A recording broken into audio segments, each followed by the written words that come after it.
안녕하십니까. 한봉상 법무사입니다. 우리가 함께 학습할 과목은 채권 집행 실무입니다. 주로 금전 채권 집행에 관한 부분을 살펴볼 거고요.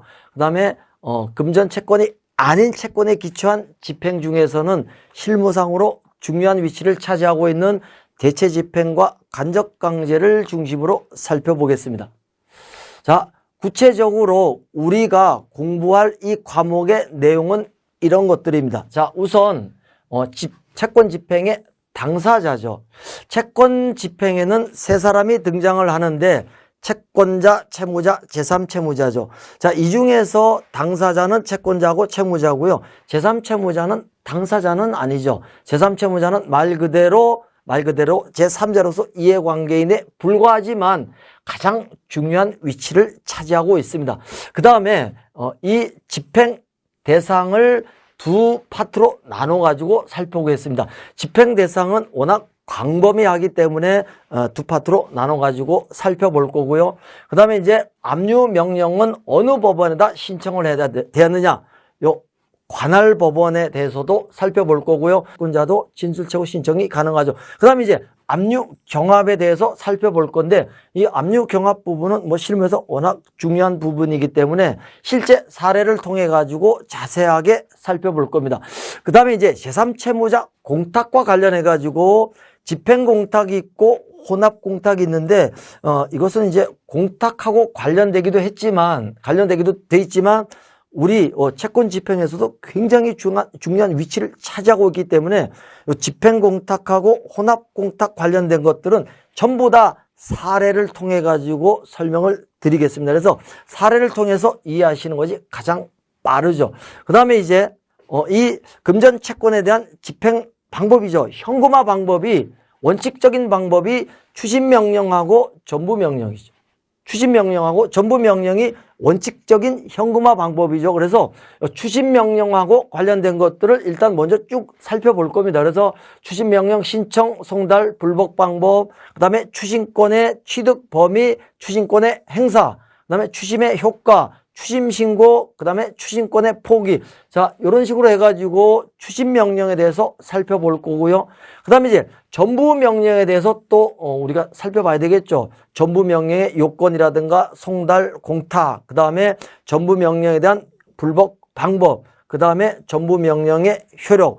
전부명령의 효력은 내용이 상당히 많습니다. 그래서 두 파트로 나눠가지고 설명을 드리겠습니다. 그 다음에 추진명령이나 전부명령이 이제 채권에 대한 원칙적인 현금화 방법이라면 요 특별 현금화 명령은 예외적인 현금화 방법이라고 할 수 있죠. 그래서 특별 현금화 명령에는 세 가지가 있는데 양도명령, 매각명령, 관리명령 이런 것들이 있죠. 이 특별 현금화 명령에 대해서 살펴보고요. 그 다음에 이제 배당 절차에 대해서 공부를 하게 됩니다.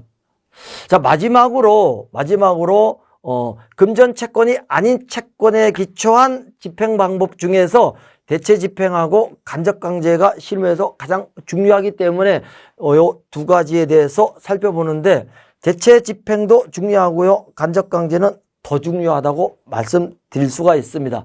자, 그래서 우리가 채권 집행 실무 과목에서 이러한 내용들을 공부하게 되는 거고요. 지금부터 이제 본격적으로 이제 강의를 시작하겠습니다.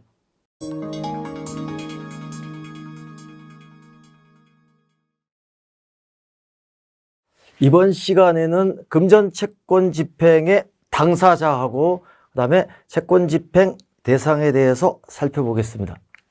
자, 우선 강의 순서는 제일 먼저 금전 채권 집행의 당사자는 누구냐? 채권자가 있고 채무자가 있고 제3채무자가 있고, 자, 이런 관계를 살펴볼 거고요. 그 다음에 이제 채권 집행 대상은 어떻게 되느냐?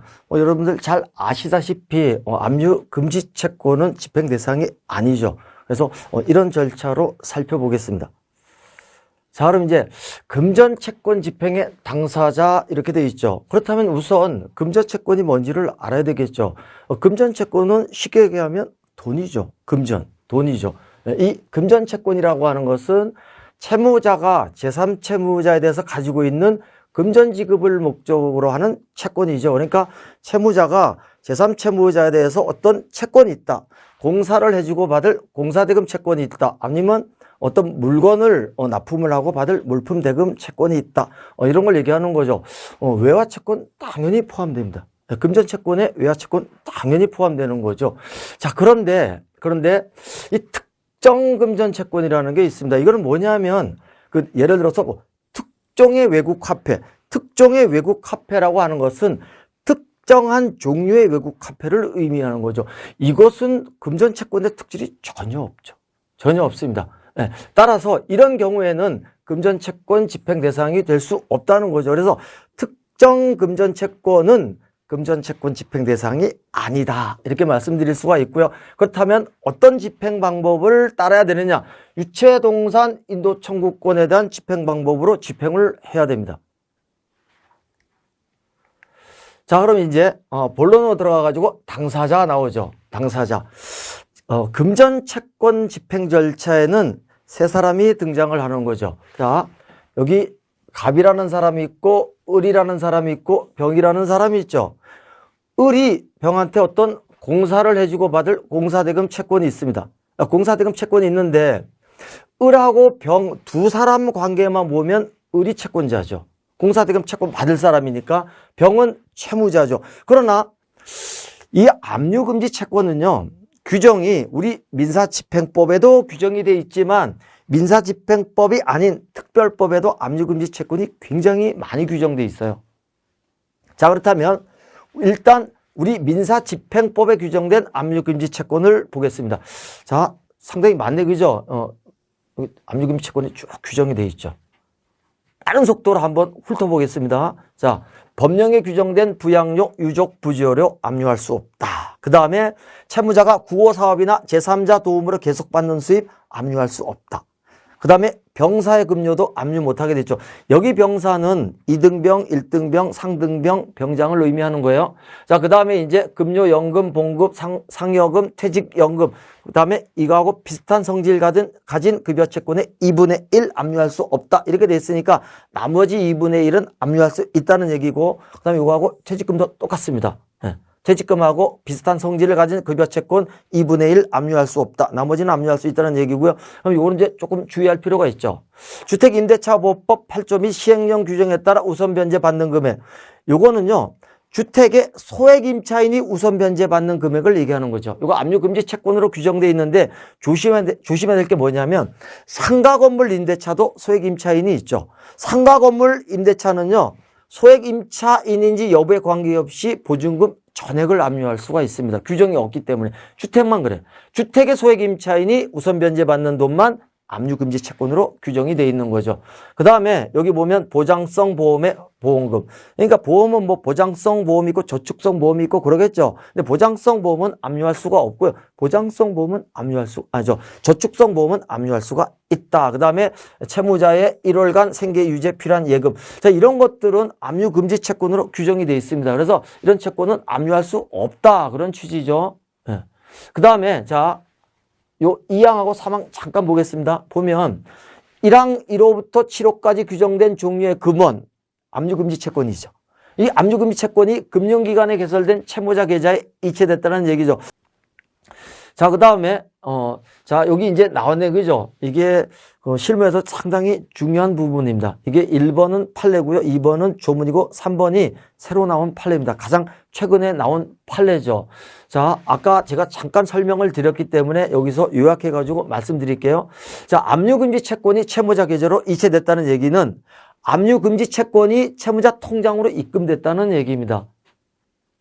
자, 아무리 압류금지 채권이라 하더라도 채무자 예금 계좌로 입금이 돼버리면 더 이상 압류금지 효력이 미치지 않기 때문에 채권자가 압류할 수 있고요. 다만 이때 채무자가 신청을 해가지고 압류명령 취소를 구할 수 있다는 거죠. 근데 이제 이것은 뭐냐면요, 압류금지 채권이 채무자 통장으로 이체가 됐고요. 채권자가 예금 채권에 대해서 압류명령 얻어가지고요, 추심까지 다 얻었다는 얘기죠. 이렇게 되면 바로 제3채무자로부터 추심할 수 있죠. 이미 금전을 취득했습니다. 이미 금전을 취득했는데 그 이후에 채무자가 법원에 신청해가지고 압류명령이 취소돼 버렸죠. 이건 실무에서 그대로 적용하셔야 됩니다. 본안 소송하고도 관련이 돼 있어요. 그러니까 압류금지 채권이 자 정리를 하면 이렇게 됩니다. 압류금지 채권이 채무자 계좌로 입금됐어요. 근데 입금이 됐는데 채권자가 이 예금 채권 압류해가지고 이미 금전을 취득해버렸어요. 제3채무자로부터 추심을 마쳤다는 얘기죠. 근데 그 이후에 채무자가 법원에 신청해가지고 압류 명령이 취소가 됐다는 얘기죠. 자, 그렇다면 이 채권자가 취득한 금전을 부당이득으로 채무자에게 반환을 해야 되느냐 이런 문제가 생기죠. 왜냐하면 압류 명령이 취소됐으니까 반환할 필요가 없다는 거죠. 왜? 이미 완료된 집행행위는 영향이 없다는 거죠. 부당이득으로 반할 필요가 없다. 거기에 관련된 판례죠. 이게 왜 그러냐면 압류 명령이 취소가 돼도 압류 명령이 취소가 되면 압류 명령의 효력이 소멸되겠죠. 근데 이게 소급하는 게 아니고요. 압류 명령이 취소되면 장래에 향해서 압류 효력이 소멸된다고 봤습니다. 우리 판례가. 그렇기 때문에 채권자가 취득한 금전을 부당이득으로 반환할. 자, 그다음 여기 사립학교의 기본재산인 예금채권에 대해서 압류할 수 있느냐. 압류는 가능해요. 이게 압류 명령까지는 얻을 수가 있는데 여기 추심 명령을 발령할 수 없다는 얘기는 현금화 명령까지는 안 된다는 얘기죠. 압류까지는 일단 가능하다. 근데 이게 나중에 압류 명령이 발령됐다 하더라도 요 압류된 채권 있죠. 피압류 채권이 실제로 학교에 사립학교의 기본재산이라는 게 밝혀졌고 또 관할청의 허가를 받을 수 없다라고 하면 압류 명령 취소해달라고 할 수 있다는 거죠. 지금까지 금전채권 집행의 당사자하고 채권 집행 대상에 대해서 살펴봤습니다. 감사합니다.